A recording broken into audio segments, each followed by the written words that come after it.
وخوری‌های دوره دومی وزن تا 95 کیلوگرم همکنون یک رقابتی در انتظار و یک بازگشتی تاریخی است برای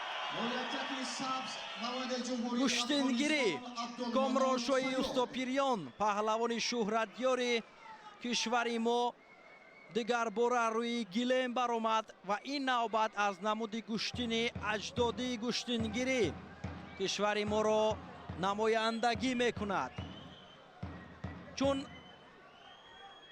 هر دو در دوره اول آزاد بودند و رقابت را از این مرحله آغاز کردند و تلاش‌های کامرانشاه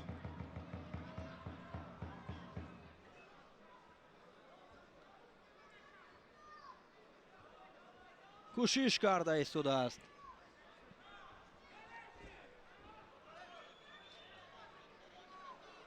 پهلوان سفید پوش فریدون استوپیروف و اوستا استوپیروف، برادر و پدرش برای دستگیری کامرانشاه اینجا حضور دارند و هنرنمایی این چهره سرشناس را از نزدیک در گشتن ملی تاجیکی، انیقترش در گشتنگیری نظر کرده ایستادند که چگونه هنرنمایی را نشان میدهد. هنرنمایی شایسته کامرانشاه را ما در مسابقه های سطح جهانی از گشتن جدا بارها مشاهده کردیم.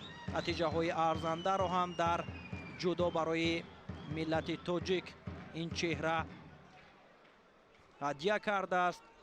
2 مراتب قهرمان آسیا، 4 مراتب قهرمان گران پری، جایزه دار چندین مسابقه های سطحی با نفوذ. مهمتر از همه 3 کرات اشتراکچی بازی های المپی که این نوبت تلاش‌هایش با پهلوان افغانستان سعید عبدالمنن تا حال جریان دارد. برای پهلوان افغان یک آگاهی نشان داده شده است و رقابت را ادامه میدهند. یک حرکتی درونی را کامرانشاه انجام داد. تلاشی انجام دادهش بسیار هم سری وقتی و به مورد بود و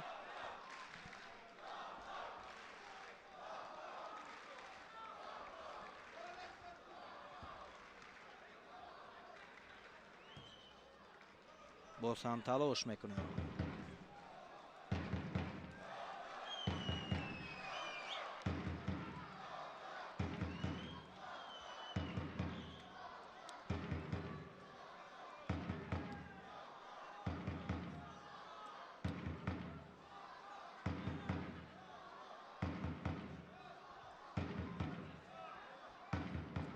حرکت های نوبتی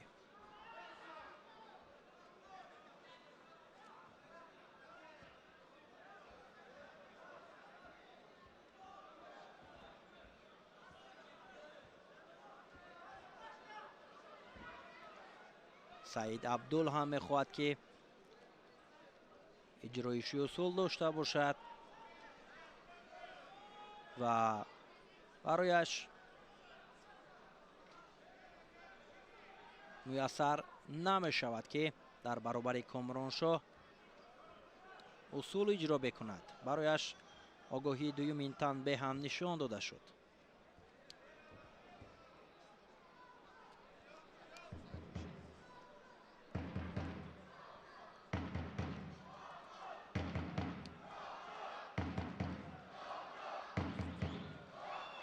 دستگیری های مخلصان رو هم اینجا مشاهده میکنیم که کامرانشاه را برای دیگر بار بازگشتش روی گلیم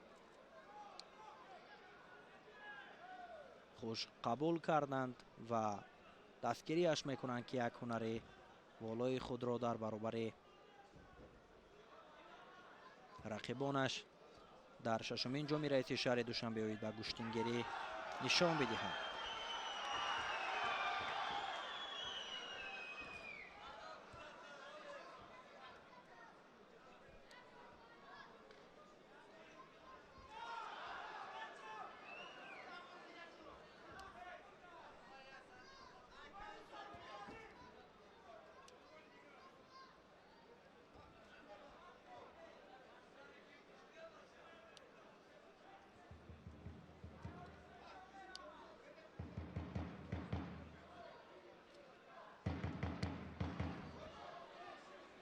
сонияҳои поёнии вақт аст ва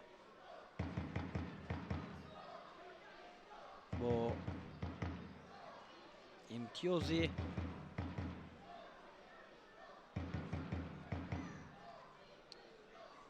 аниқтараш бо танбеҳ рақобат идома дорад ва доварон ҳам машварат мекунанд бо ҳам атрофи огоҳии сеюм.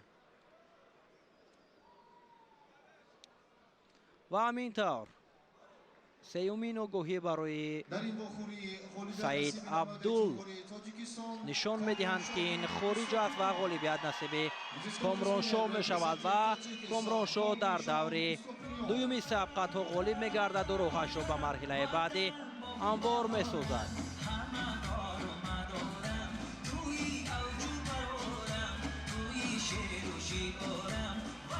акнун ҳунарнамоии комроншоҳро дар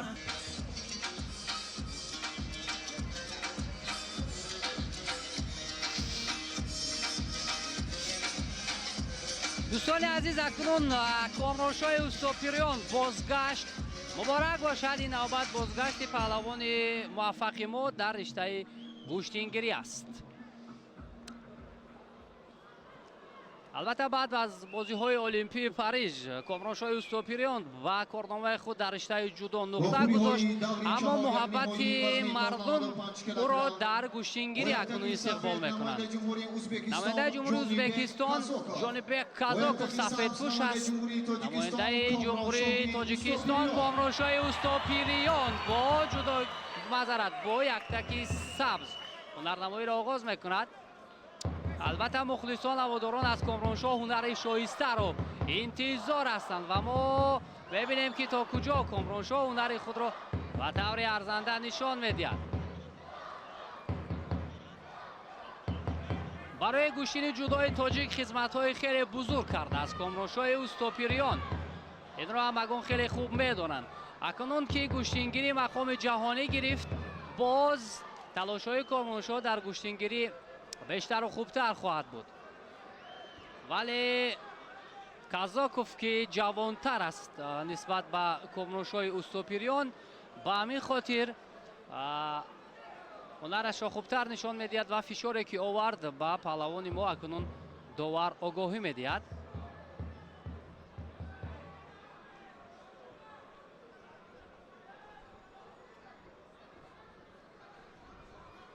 تلاش هر دو هم از آستین خیلی مستحکم داشتن.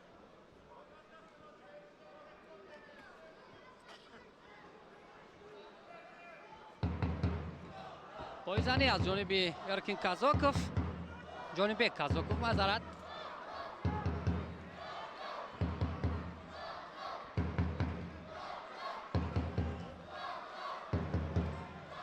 برای کامرانشاه البته شانس بسیار خوب است تا یک قدم دیگر روی خود را به مرحله 4 یک نهایی هموار کند، اما حریف بسیار حریف پرقوت و حساب می رود. تلاش پهلوان ما اما به نتیجه. البته امروز در مکان برگزاری مسابقات بازگشت کامرانشاه اوستاپیریان را همگان خیلی خوب استقبال کردند با کفکوبی ها. این هم برای کامرانشاه یک روحیه بلند هم کسب میکند.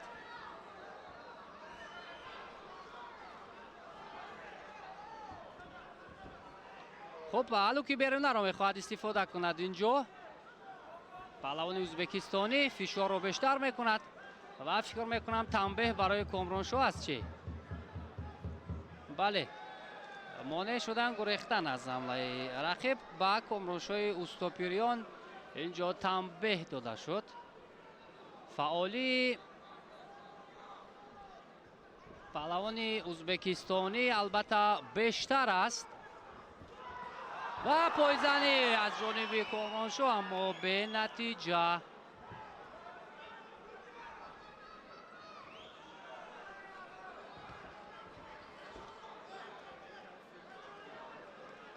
البته اون سطحی که قبلا داشت پهلوان ما،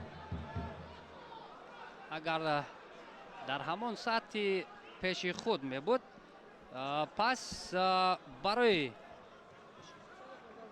کامرانشاه این گونه رقیبان البته آنقدر مشکلی ایجاد نمیکردن. کشمکشی ها فشارها بیشتر می شود. در وزن تا 95 کیلوگرم البته مدعیان آن نفرانی هستند که واقعا نفرانی ارزنده هستند.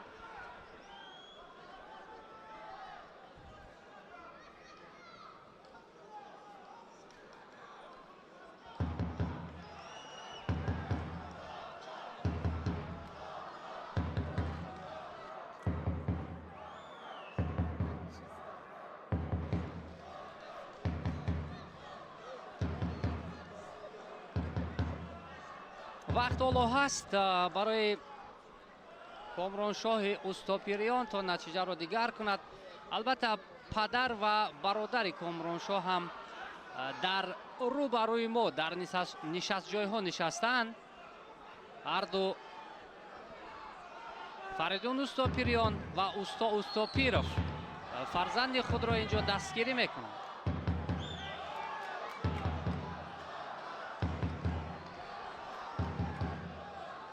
بسیار خوبه شد یک لحظه همان توصیه ها و آن اشاره هایی که پدر با کامرانشاه میکرد یک لحظه هم نشان میدادیم خوبتر میشد، برای بیننده باز جالبتر میشد.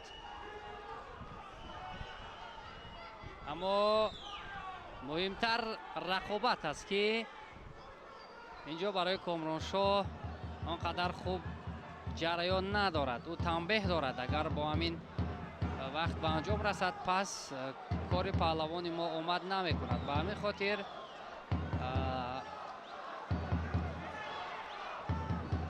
حداقل یک امتیاز بدن را کوشش کند در ثانیه های پایانی به دست بیارد. کامرانشاه خوبتر می شود. پایزنی از جانب پهلوان ما هرچند حریف را نزدیک میکند به وقت نگاه میکند. 5 4 3 2 1 اما نه. هرچند تلاش کرد کوشش کرد کامرانشاه، نه پدرش برادرش البته کمی رو افتاده هم گردیدن، چرا که کامرانشاه را خود را به مرحله دیگر هموار نکرد و همینطور با سبب آنه که پهلوانی ما تنبیه دارد. اما نه، اینجا تنبیه است کو،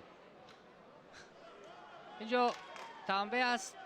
داور گمان کرد که آگاهی است و رقابت را باز ادامه دادنی شد. ولی اینجا پهلوان ازبکستانی غالب گردید و قیافه پدر را میبینیم اینجا، برادر را میبینیم اینجا. به خاطر کامرانشاه البته خیلی دستگیری کردن، اما چی شد؟ این مسابقه است، برد و باخت دارد، اما بازگشت برای کامرانشاه چندان خوب نبود، ولی محبت مردم همیشه با او است. که جانب کازاکوف رای خود را به مرحله 4 یک نهایی هموار کرد.